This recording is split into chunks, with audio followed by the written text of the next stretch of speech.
अस्सलाम वालेकुम, this is Zeeshan इनाम फ्रॉम बिज एडवाइस कंसल्टिंग। आप एक ग्रोइंग बिजनेस को ओन करते हैं, उसकी मार्केटिंग या सेल्स देख रहे हैं, या पिछले 2 3 4 डेकेड से आप मार्केट में एग्जिस्ट करते हैं, लोग आपके प्रोडक्ट को सर्विस को पसंद कर रहे हैं, परचेज कर रहे हैं, बट स्टिल आपका कस्टमर, आपकी टारगेट ऑडियंस आपको ब्रांड की कैटेगरी में अगर कंसिडर नहीं कर रही, तो ये वीडियो आपके लिए बहुत इंपॉर्टेंट है। इस वीडियो में हम बेसिकली 2 स्टोरीज आपसे शेयर करना चाह रहे हैं, जो कि एक रिसेंट हमारा एक्सपीरियंस है, और हम अपने एक्सपीरियंसेस और वो स्टडीज अपने क्लाइंट के साथ, अपने लोगों के साथ जरूर शेयर करते हैं, जिससे उनको फायदा हो सके। तो पहली स्टोरी जो मैं आपको बताने जा रहा हूँ वो एक फूड इंडस्ट्री की है। अभी एक रिसेंटली हम एक डोमेस्टिक फूड ब्रांड ने कांटेक्ट किया और उन्होंने हमें अपना ये प्रॉब्लम डिस्कस किया कि हम पिछले तकरीबन 40 साल से मार्केट में हैं, लोग हमारी प्रोडक्ट को बहुत पसंद कर रहे हैं, अच्छी सेल्स हैं, बट अभी तक हम अपने आप को ब्रांड नहीं कंसिडर कर पा रहे हैं, मतलब लोग हमें ब्रांड समझते ही नहीं है।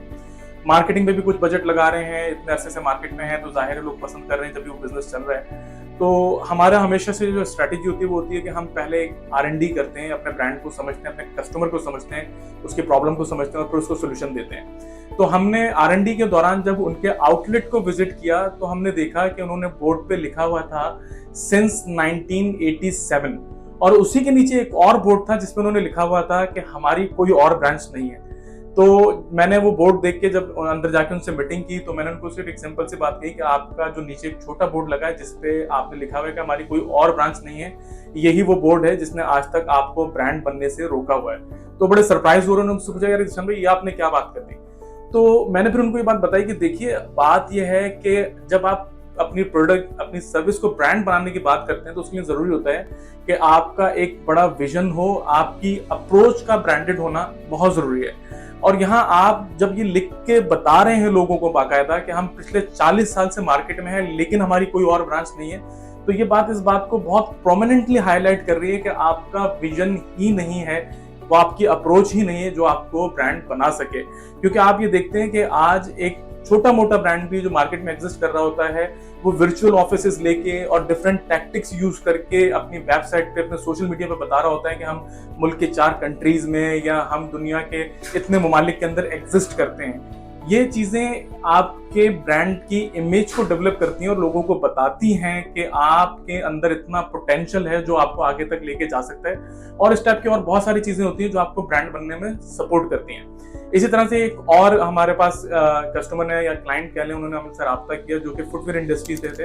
उन्होंने कहा कि यार हम मार्केट में काफी टाइम से काम कर रहे हैं, हमारी एक आउटलेट बहुत अच्छा सेटअप हो गया, उससे अल्लाह का शुक्र अच्छी सेल्स भी आ रही है, बट हम चाहते हैं कि अपनी सेल्स को, रेवेन्यू को बढ़ाया जाए, क्योंकि हमारी सेल्स एक जगह आके रुक गई हैं, अब हमारा ग्राफ उस सेल्स से ऊपर नहीं जा रहा। तो हमने कुछ रिसर्च वगैरह करके उनको ये सजेस्ट किया कि आपकी जो टारगेट ऑडियंस है वो एक्स एरिया में भी एग्जिस्ट करती है, तो आपको चाहिए कि आप वहां पे भी अपना एक आउटलेट खोलें और लोगों को उस तरफ डाइवर्ट करवाएं, ताकि वो लोग जो आपके इस आउटलेट की वजह से यहाँ तक नहीं आते, आपकी चीज को पसंद करने के बावजूद, वो इजी अप्रोच हो जाएगा और वहां से आपके प्रोडक्ट को लेना शुरू करेंगे, तो आपके रेवेन्यू में एक अच्छा बूस्ट आ सकता है। तो उस पर जो उन्होंने जवाब दिया बड़ा सरप्राइजिंग था। उन्होंने कहा कि यार वो कर तो लें, ये तो हमने पहले भी सोचा था, लेकिन प्रॉब्लम ये है कि जी वहाँ मतलब कैश काउंटर को कौन देखेगा। मैं तो सुबह 9 बजे आके दुकान खोलता हूँ या आउटलेट खोलता हूँ, शोरूम, और रात को जब तक मेरा आखिरी जो बंदा है वो जब तक नहीं निकल जाता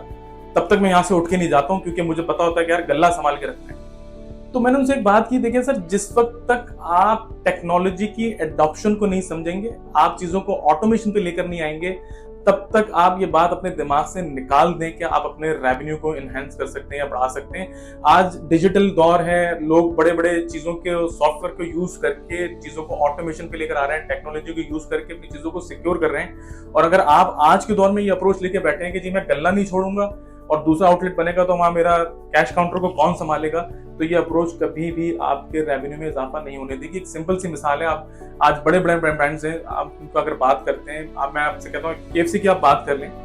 तो आप देख रहे हैं कि आज दुनिया में वो एग्जिस्ट करता है। तो उसका ऑनर कर्नल जेंडर अगर ये बात सोचता है कि यार मैंने एक आउटलेट खोल लिया, मैं दूसरा खोलूंगा, उसका कैश काउंटर कौन संभालेगा, तो क्या आज आपको दुनिया में या आपके मुल्क में, आपके शहर में ये ब्रांड अवेलेबल नजर आ रहा होता? बिल्कुल नहीं नजर आ रहा होता। तो इन शॉर्ट बात यह है कि हम इन्हीं बेसिक चीजों को समझ के अपने क्लाइंट की स्ट्रेटेजी को समझ लें, रीडिफाइन करते हैं और उनको बताते हैं कि किस तरह से वो अपने रेवेन्यू को बढ़ा सकते हैं, किस तरह से वो एक नॉर्मल प्रोडक्ट या सर्विस की कैटेगरी से निकल के एक ब्रांड की कैटेगरी में आ सकते हैं, जिससे अल्टीमेटली जाहिर है उनके फाइनेंशियल, उनका वॉल्यूम, उनकी ग्रोथ, उनका प्रॉफिट बढ़ सकता है। तो अगर आप भी किसी इसी तरह की प्रॉब्लम का शिकार हैं, आप मार्केट पे बजट लगा रहे हैं, आप एक अरसे से मार्केट में एग्जिस्ट करते हैं, लोग आपके प्रोडक्ट की सर्विस की तारीफ कर रहे हैं, बट आप अभी तक ब्रांड की कैटेगरी से आउट हैं, तो आज ही हमारे नंबर्स पे कांटेक्ट करें, हमारे एक्सपर्ट से राब्ता करें, ताकि आपको एक नई स्ट्रैटेजी के साथ मार्केट में रीलॉन्च करके ब्रांड की कैटेगरी में लाया जा सके। Thank you very much. Allah Hafiz.